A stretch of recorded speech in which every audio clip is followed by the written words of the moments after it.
We find Vecna, we end this once and for all, together. On December 25th. We have a plan. It's a bit insane. Everyone in? He knows where we are. Watch out! Get ready for one last adventure. We stay true to ourselves. Stay true to our friends, no matter the cost. Found you. Stranger Things, Season 5, Volume 2, begins December 25th, only on Netflix. This episode is brought to you by Blink. Blink Friday starts now with up to 65% off Blink Smart Security. Check on your pets all season long with new Blink Mini 2K Plus cameras. See your gifts arrive in head-to-toe view with Blink Video Doorbell. Ready to use right out of the box. Just unwrap Blink and go. From pet parents to jet setters to busy families, Blink Friday deals have your holidays covered. Shop now at amazon.com/blink. Go further with the American Express Business Gold Card. Earn 3 times membership rewards points on flights and prepaid hotels when you book through AmexTravel.com. Whether your destination is a business conference or a client meeting, your purchases will help you earn more points for future trips. Experience more on your travels with Amex Business Gold. Terms apply. Learn more at americanexpress.com/business-gold. Amex Business Gold Card. Built for business by American Express. You might not know this, but some people get really turned on by or comforted by an image or a video of a woman having trouble starting her car.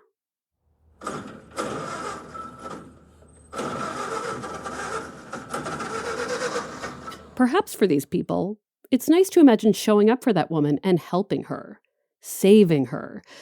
Maybe some like the ASMR sound of a car not quite starting and stalling out. Why not experience that sound while looking at a beautiful woman? This specialized interest is why Jenna, a model, has been getting hired for video shoots that show her almost starting a car, but failing to get all the way there.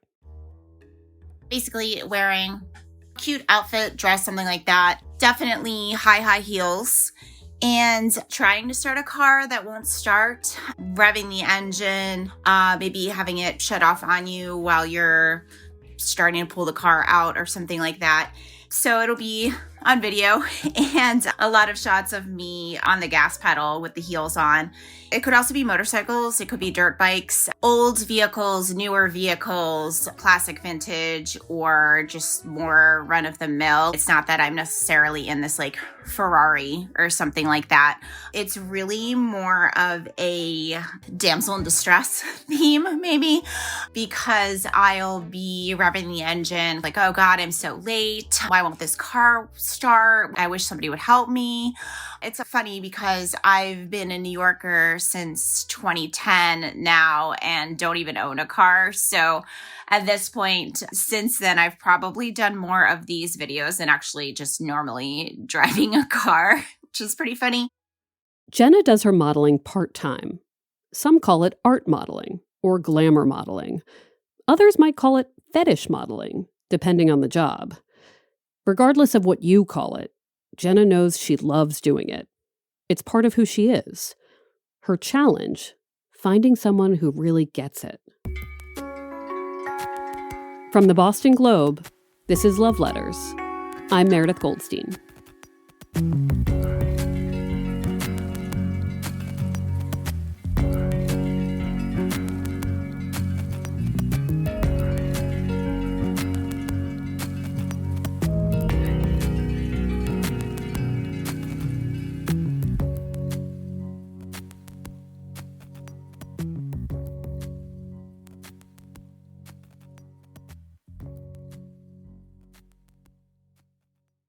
A few years ago, a friend showed me an Instagram account called Breadface Blog.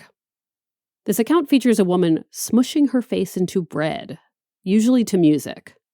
For those who don't get what I'm saying, picture bread on a table. This woman, I'll call her Miss Breadface, sits in a chair looking down at the bread in front of her. Then she thrusts her face, literally into the bread. She smushes her face into plain old Wonder Bread, or a bagel, sourdough, a donut. I've seen her do this with a circular rustic Tuscan kind of bread, which to me looks painful because it's got such a hard shell. But this is her thing. And for whatever reason, when I saw this account, I found it delightfully silly and also soothing. Maybe it was that the bread is literally comfort food. I have thrust a lot of bread into my face in difficult moments. This was the inverse. Face into bread. After watching about 20 of these short videos in a row, yeah, I said 20, it occurred to me that some people who follow Miss Breadface blog might have other interests in this account. Sometimes Miss Breadface would smash her face into bread while wearing a bikini. Sometimes her way of rubbing her face in dough was not unlike being face down in pillows. And that's when I was like, oh, this is a sex thing too. Some people get super turned on by watching her smother herself in bread. And really, it takes all kinds. Who am I to judge? Google bread and face and fetish, and you'll learn all sorts of things. After investigating this maybe too much, I did wonder, does Miss Breadface have a partner? Multiple partners? Do they even like bread? Do they care how much she might like it, and how much others like watching her smush into it? My interest in all of these questions is why I jumped at the chance to interview Jenna, who you heard from at the start of the episode. Jenna is a friend of a friend who I met when she was visiting Boston to do a photo shoot. Jenna told me about this side job she has. She's a model, sometimes in a traditional way, other times in a way that involves her trying to start a car for people who are into that. Her shoots can involve wearing something classic like a bikini, or something more random. She told me one time she was paid to wear stilettos while popping balloons. The more I talked to Jenna over a drink, the more I wanted her to come here and talk about her journey and her love life, because she's had to learn how to seek love while staying true to herself. Jenna's going to go by her first name only because we're going to talk to her about her very unique modeling work, which can include some more risque material. And she has a day job. She's actually happy to appear on video by her first name only, so please check out our Instagram. Actually, if you want a visual right now, let me describe her. She actually reminds me of Linda Cardellini, and also the actress Jenna Fisher, like Pam from The Office, but when Pam is dressed up sexy in the movie Blades of Glory. I know that's very specific and a deep cut. When Jenna was a kid in Pennsylvania, she didn't assume she'd become a model, but looking back, it's not shocking. I lifeguarded when I was a teenager, so I realized I've been wearing a bikini to work since I was 15. So yeah, I guess I've always been pretty comfortable dressing sexy, that kind of thing. I grew up in the era of Britney Spears, so I didn't have a full shirt for probably like a decade and a half. I'd actually always thought being a model would be really cool. I loved watching like fashion files on TV and stuff like that. And so I, always thought that looked very exciting. She goes to college in Boston to study international relations. It's in the summer after she graduates that she runs into some models, literally. I was staying this summer just to hang out, and I accidentally walked through somebody else's photo shoot in Boston, just outside on Mass Ave, like kind of right in the middle of everybody. They were actually so far apart from each other that I didn't realize they were doing anything. It was a photo shoot for an album cover for a band from the Berklee College of Music. So I walked right through the middle of everything, and the photographer stopped me, asked me if I was interested, and being a nice person, I was like, thanks, but no thanks, sidewalk guy, and went about my business. Came back, they were still out there. And so I ended up giving him my email. This photographer, let's call him E, sends her an email. But understandably, Jenna isn't sure if it's a real thing. Meeting a photographer on the sidewalk and getting an offer to be a model, that only happens in movies. She turns him down, telling him she doesn't think the whole modeling thing is for her. A few months later, I was waiting for my Peace Corps assignment, and I got like a random email again that was like, if you say no again, I promise I'll leave you alone. But, I had this job for you. I thought you'd be great for it. We did my first photo shoot at Revere Beach in Boston, and at like 5 a.m. in the fall. It was very cold. It's very funny when I look back at the pictures now because I did not know what I was doing. So it was just sort of like, what do I do with my hands? They all look like they should have a little speech bubble that's like, what now? E helps Jenna create a portfolio for work. She starts doing modeling gigs while working at a shoe store. Then her Peace Corps assignment comes through.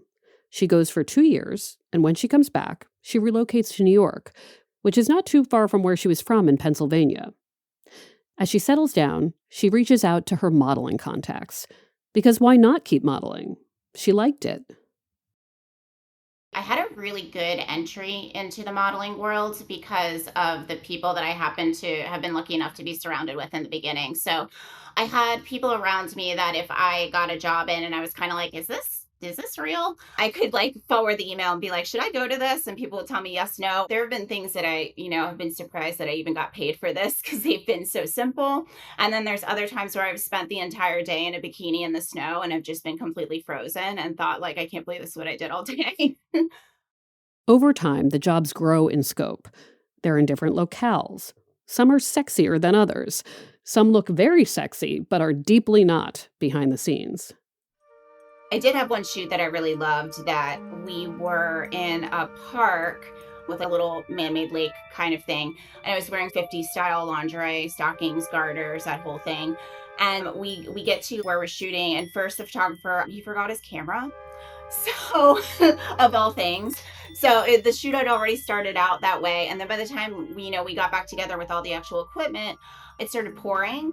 So we were like, you know what? We just started taking a few pictures anyway. And they came out really cool, just kind of like in the rain. There's just one photo of me like feeding the ducks in my like outfit. It had just been a request for a magazine in England that was just going to use one photo, and they ended up doing 6 photos in a spread because they just thought it was cool, and it was totally unexpected. I did a shoot once smoking a cigar in this lingerie, and I don't smoke at all, and that was just kind of like, that was a really long day that I was definitely felt ill by the end of the day after retake and retake and retake. I've done a lot of shoots out on boats, which I really love, but I've also come home like completely sunburned from being outside all day. Jenna dates sporadically and casually during these early years of modeling. It's in her late 20s that she tries her first real relationship while doing this work. He's a guy from home. Let's call him Chris. When Chris learns that Jenna's a model, he's okay with it. At first, I think that he really liked it. I think he liked to tell his friends that he was dating a model, that kind of thing. But pretty quickly, a certain incompatibility begins to show. To start, Jenna and Chris want different things and are becoming different people. He had a job in our town and was happy to be there. In retrospect, I would not have been happy staying in my town. And so I think I had also met a lot of people too outside of our town. I went to college and met a ton of international students, just really like super broadened my horizons. And now this modeling thing seemed to be working for me, which was amazing. So I really wanted to see where I could take it and what I wanted to do with it.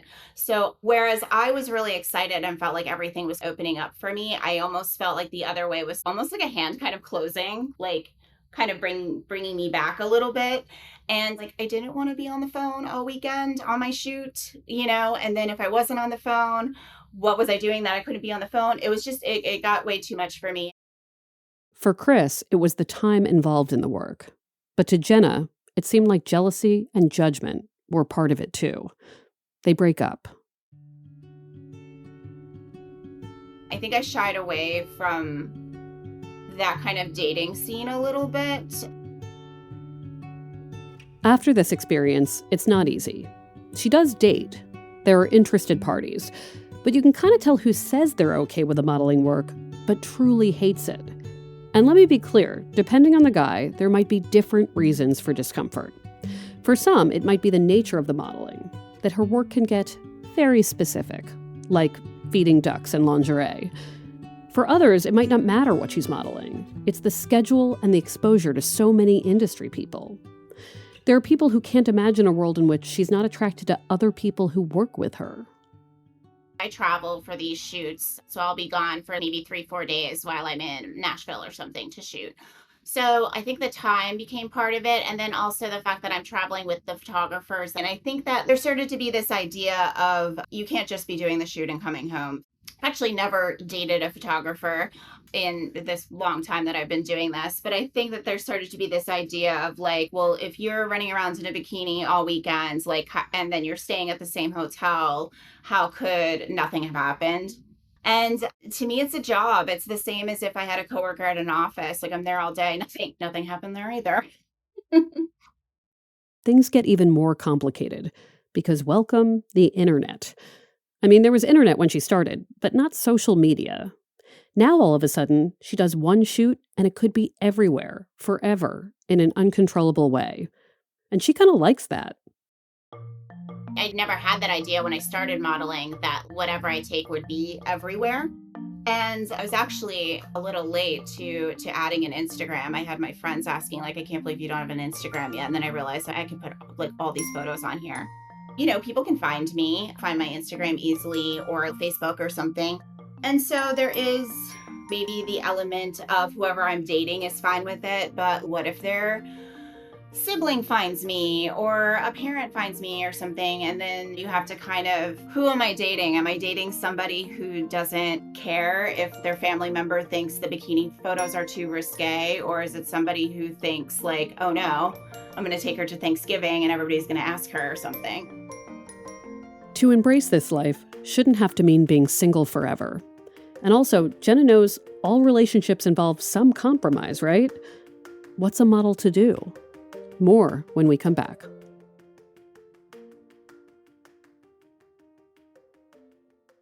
Holiday shopping often means acquiring more things you probably don't need. But maybe this year, it could mean something different. It could mean investing in yourself, in pleasure, in curiosity, in connection. That's the idea behind Beducated, an online platform that treats sexual wellness like the lifelong skill it really is. Their expert-led courses cover everything from pleasure positions, guided masturbation, and ways to build deeper intimacy. It's thoughtful, respectful education for a part of life some of us never really learned about. And this Black Friday, Beducated is offering its biggest discount ever, 65% off the yearly pass, which comes out to just $69 for the entire year, locked in for life. Nice. You can explore at your own pace, completely privately, and with a 14-day money-back guarantee. Learn more at beducate.me/loveletters69 and use code loveletters69 to save 65%. That's Beducate, BDUCATE.me/loveletters69 and use loveletters69 to save 65%. I like to make playlists for people with songs I know they'll love. I also like to curate photo lists, like a perfect display of rotating photos that will make my loved ones smile and remember our best moments. That's why I'm mentioning an idea for a holiday gift, the Aura Carver Matte Frame, which basically lets you be a photo DJ. You can preload photos for someone before the gift ships, so they open this frame and what pops up is your best hits together, maybe a bunch of photos that span years of friendship or family time. For a limited time, save on the perfect gift by visiting auraframes.com to get $35 off Aura's best-selling Carver matte frames named #1 by Wirecutter by using promo code LOVELETTERS at checkout. That's auraframes.com, promo code LOVELETTERS. This deal is exclusive to listeners and frames sell out fast, so order yours now to get it in time for the holidays. Support this show by mentioning us at checkout. Terms and conditions apply. If you're like me, your skin needs a little extra love this time of year. Between colder weather and the rush of the holidays, it's easy for your skin to feel dry, dull, or stressed. OneSkin has a menu of solutions for people like me looking for all the right ingredients. Consider the OS1 Face Topical Supplement. It's a rich but lightweight moisturizer designed to improve skin's firmness. It's made to make my skin look smoother and brighter, which feels like a small miracle this time of year. At the core is their patented OS1 peptide, the first ingredient proven to target senescent cells, the root cause of wrinkles, crepiness, and loss of elasticity. OneSkin also just launched their limited edition holiday sets, including the Nightly Rewind gift set. It's the ultimate upgrade to any nightly ritual. For a limited time, try OneSkin for 15% off using code LOVELETTERS at oneskin.co/loveletters. After you purchase, they'll ask where you heard about them. Please support our show and tell them we sent you. That's 15% off OneSkin using code LOVELETTERS at oneskin.co/loveletters. Back to Jenna, who is a part-time model. Her day job is in retail, by the way, and her side gig? It's so many different things. I've done stuff where I've done bikini photos that go right to the catalogs and the websites, like directly to sell them, which is, I guess, the classic idea. I've worked with people that really, this is for their own portfolio. I've had stuff go up in art galleries across the country, which is very cool. Sometimes it's for a photographer maybe that has a business doing boudoir photos or wedding photos as well. They just need some extra work for their website just to keep having new pictures. So it really does run the gamut. I get paid for my time kind of either way. So that works for me. As Jenna has grown with her modeling, she's seen that her issues with dating are fairly universal for women who do this kind of work. And she's learned that for some people, mostly straight women, you either do this kind of modeling or you date. It feels like you're not supposed to do both. And then you hear somebody who's like, oh, well, I've stopped, like she stopped modeling because she got a boyfriend. What other job would you stop going to because you had a boyfriend? I really just think of this as a job.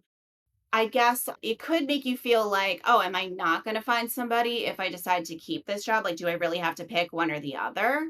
But at the same time, it's like, do I want to be with somebody who would expect that? I mean, that answer for me is no, especially a more solid no as I've gotten older too. In her early 30s, Jenna has a moment of clarity. First, she realizes she wants to keep modeling, maybe forever. That means she has to change how she's dating. Maybe she's swiping on the wrong people. Maybe she's letting conversations go on when they should end as soon as someone gives off the wrong vibe. She realizes she has to find like-minded people who respect this work, people who won't drop her or judge her because she's doing a photo shoot where she's popping balloons with her stilettos. But she also needs someone who won't date her simply because she's popping balloons while wearing stilettos. Truly, she doesn't want to be someone's fetish as a model. She thinks, who understands exhibition? Who understands art? Fellow artists. She thinks, if you do similar work, you get it. And it's definitely easy when I know somebody maybe has a job in the entertainment industry, or I've dated male models too. So that's easy enough. Everybody gets what we're doing. The next thing, she wastes no time delaying her truth and showing people how it works. There may be some misconceptions of what comes along with it. I mean, I do have like my online presence. So if you see my Instagram, it's like clear that I've been modeling for a long time. At the same time, I have often kept a regular job during my life where I just keep it separate. I, actually in some places have just completely blocked my other coworkers just to keep my two lives different. But if I was getting serious with anybody or thinking that I really like them, I would definitely disclose that this is what I do. And I love what I do. I think it's a lot of fun. But if somebody were to feel jealous about it or have any thoughts about it, I'd rather get that out in the open now, because I'm not somebody who's going to stop what I'm doing for a relationship. I think that that person wouldn't be right for me if they didn't connect with it. As Jenna better curates her experience, she learned something that Nicole talked about in our last episode. Maybe it's better to have short, great, respectful relationships than try for permanency with someone who isn't quite right. To do this, Jenna starts dating people from out of town. I live in New York City, so I had a space of time where I had a lot of fun dating tourists, and we're the only people who don't go on vacation for like 3 months. So it's easy to be perfect for 3 months, go to rooftops and steakhouses and go to the beach and just have like a great vacation boyfriend. And then if I ever go to Brazil or Italy or whatever, I'll catch up later. Jenna also expands her range for dating. She starts dating people who come from other countries and might even live in other countries. This teaches her that some of her dating issues are actually American ones. Not to generalize, but we are not a culture where everybody's comfortable at a nude beach. I've dated some great people who've come to the States from other places. I found that actually a lot of Europeans have a much more relaxed attitude about this. One relationship in her 30s really highlights this difference. Let's call this guy Jay. We went on a couple of dates and really hit it off. He is from the UK and had come here for work and was here in the city, which was super great, geographically desirable. And I, like I said, wanted to put all my cards on the table and told him about the work that I do and showed him my portfolio. And I was definitely scanning him for like a reaction just because of some of my past situations where like, okay, we're good. And then are we also still going to be good in like 2 months or something? And, I think there's a much freer idea of like art, nudity, like fashion, I think, in a lot of these bigger European cities than there is in the States here. So, like, just felt like there was like nothing shocking about this. These are beautiful. You're doing a great job. I love this and I love that you love it. All good things. And it was just like such like a relief that I was like, oh, I had almost this big explanation ready to go. And then it was just like completely unnecessary. It felt easy and natural and good. And not to like completely stereotype, but in general, I have found that people that I've dated who have been from outside of the States have a much easier time and stay that way than some of the American men that I've dated who might seem okay in the beginning or say they're okay in the beginning and then just sort of fade out where it's like, this isn't working. Jenna and Jay date for about a year. It was fun and refreshing, and in the end, they break up for reasons unrelated to modeling. Once I had a really good experience putting all my cards on the table, it made me a little less willing to deal with a not good experience. There are people who not only don't care, it's not that they don't care about it, but they're actively happy for me. Neutral should not be the best that I'm hoping for. So that I think gave me sort of a green light to be like, well, to be even quicker if I don't think this is it. If somebody thinks there's something morally weird about getting paid to like wear a bikini, trips around the beach or whatever, and thinks you should be doing something else, even if you don't think that, if somebody's constantly saying that to you, it can kind of make you start to be like, is this a problem? Am I weird? And so I think that having a couple good experiences made that not a factor for me anymore. One interesting change to the culture in the last few years. There's now OnlyFans. For those who don't know, OnlyFans is a subscription service where people can give their followers special content. It's become a place where people can share explicit stuff. Jenna gets this question a lot. Are you on OnlyFans? She isn't. Her modeling work is more traditional. She's also not really what someone might call an Instagram model, where her life is modeling for an Instagram audience. Jenna does post pictures of herself on Instagram, sometimes wearing a lot of mesh or all leather, but she's in the business of showing up and having her picture taken and being part of a specific project. That said, as OnlyFans became and continues to be a big thing, it's been interesting to see what potential suitors might say about other people who are on OnlyFans, and who might be relieved that Jenna is not on OnlyFans. Because does Jenna really want to be with somebody who's okay with her work because she hasn't crossed that one specific line? I'm always interested in the demographics of who listens to this podcast. It's a range of people, but many are women, and most of them are in their 20s and 30s. I think that's a complicated age, where some personal growth is about learning to balance what you want in a relationship with your own personal goals. It's also a time for figuring out whether compromise has to be about giving good things up. Jenna is a great example of someone who can't compromise when it comes to a big thing. So now it's about finding a romantic partner who thinks it's really cool that she might get into a car and almost start it and then stall out while a lot of people watch. It actually helps that she's still modeling, because had she stopped, gotten sick of it, whatever, she says it'd be harder for her to know who really gets her. She knows she's not for everyone. It's okay not to want to date someone who does this work. But Jenna wants someone who can look at her past and her present and say, I love this for you. That's what we all want, right? Even in friendships, people who can see and love what truly makes us happy. I chose to do this. I chose to keep doing it. When I first started, I thought, oh, maybe I'll do this for a year. And then after a year, I was like, I really like it. So then I thought, well, I'll stop when I'm 30. And then I didn't feel any different the day after. I mean, I can get needing to make time for a relationship, especially with the travel. So I can understand maybe you're not going 120% trying to book every 5 minutes if you're also trying to spend time with somebody. But the idea of just completely stopping it to me just doesn't make sense. Like I said before, like what other job would you be like, well, and then I quit my job because I found a partner. If we all did that, what would happen?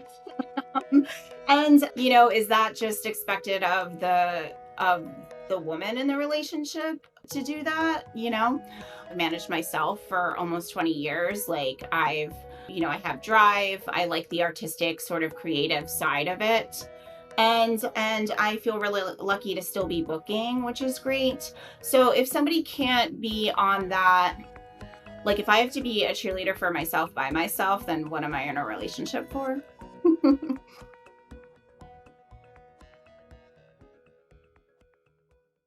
All of this does make me think of myself. Sorry. My job is not like Jenna's. I am not out in the rain feeding ducks while being sexy. But I do remember having a first conversation online with my now significant other and saying, I'm a relationship advice columnist and podcast host. And I was thinking, does this sound very stupid? Or does it sound imposing? Or does he worry I'm some Sex and the City character who will write about this date? Or is he disappointed I don't look like a Sex and the City character because he thinks I should be a certain thing in a certain way? And right before my date with him, I almost had a date with this guy who told me he'd been a reader of my column. He seemed extra excited to meet, but then canceled at the last minute with this weird note that said, I just can't do it. And I was like, that's okay. I did suspect that my work had something to do with his great enthusiasm that turned into a panicked cancellation. We all have stuff in our lives, our work lives, our creative lives, that makes us desirable or not, depending on the audience. We have to find friends, loved ones, partners who see a full picture and can be content to meet us where we are. Everybody's trying to find a person or people who will continue to like them for those reasons that they might have liked them to begin with. Like, you're a musician and you have cool live shows.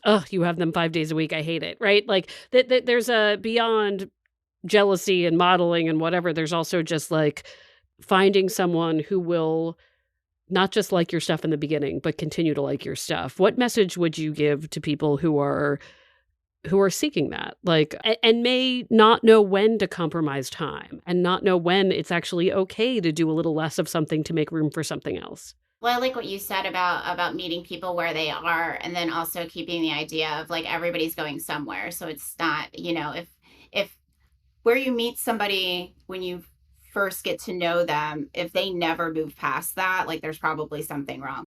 So I think it's probably got to be rooted in like intentions and a mutual respect for one another, and obviously like trust and honesty and like all of that I have to be with somebody who's going to be okay with the fact that on a Tuesday I might be throwing on a cocktail dress and going to a networking event. I wanted to end my talk with Jenna by having her play advice columnist. I asked her to answer a question I got at the Love Letters advice column earlier this year. I answered. I did my best. But I felt Jenna had more expertise. It's a fairly short one, but I'll read it to you. I'm a 26-year-old male. It's been a while since I've been in a serious relationship, but I recently met this woman and we really hit it off. We've been hanging out a lot and always have a great time together. But she has an OnlyFans. She's open about it and her content is not crazy explicit. I'm in a very strange situation. I really don't care that much about her OnlyFans in a jealous or possessive sense. But my biggest holdup is what if other people, like my family, found out about it? Then not only would she be judged harshly, which I wouldn't want, but I would also be judged for my decision to be with her. Whether that judgment stigma around sex work is right or wrong, it would happen, and I fear there would be great social consequences for both of us. I know I need to talk to her about my concerns, but I don't want to come off as judgy or that I'm trying to make her quit, which I would like, but I don't think it's my place to try to force. If we do end up dating, I also don't want to have this constant anxiety about someone finding her OnlyFans and everything blowing up in my face. I really, really, really like this girl and want to be with her, but I feel like I'm taking on a lot of risk. What should I do? One thing that stood out to me is that He says, I don't want to come off as judgmental and I don't want to tell her to quit, but I want her to quit. And like in parentheses, and I'm judgmental is like how I felt. My first thought is you're not okay with this and you're just looking at all kinds of things to like blame that on. That to me, I think you need to reevaluate. And the fact that if you're this into this girl, what would your family saying anything? I just feel like I would defend my man, and if that's who I want to be, like, you know, he's in a relationship with me, not the whole family. So that seems kind of easy answer to me. I don't think he's okay with it. He says he really likes this girl a lot, but I think he really likes this idea of what he likes parts of her, but we're all whole people. So that's one thing. And as far as the girl goes, I hope that she's already caught inklings of this. Not that I want her to feel bad, but I hope that she's already sort of gotten this idea. You know, maybe she's had this conversation. He says that her OnlyFans isn't even that explicit. Like, it sounds like she showed him and like been open about it. So I kind of am curious about how that conversation went. And I wonder, are they at the point of a relationship where it would be normal to meet his siblings or something, and that's not happening? I would caution her to try and be as honest as you can about how it feels and not how you want it to feel or hope it feels later, or neither one of them should be hoping the other one is going to get over it in 2 months, because I think it is what it is. That's the other side to this. If you're with someone and you're not okay with who they are, figure it out and let them go. I want Jenna to be with someone who isn't pretending. Don't waste her time. Don't waste anyone's time if you can't love them as is. Jenna's Instagram is La Luna Jenna. Breadface Blog is now on OnlyFans, which means that if I want to watch that woman smash her face into a baguette, I'm probably going to have to start paying. I'll close out this episode with one sound, because I'm quite sure it will make some of you feel very good.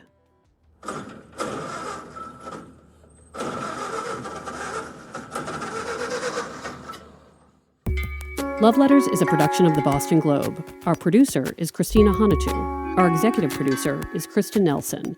Story edit, mixing, and mastering by Jasmine Aguilera. Sound design by Christine Ahanatu. Special thanks to Nancy Barnes and Linda Henry.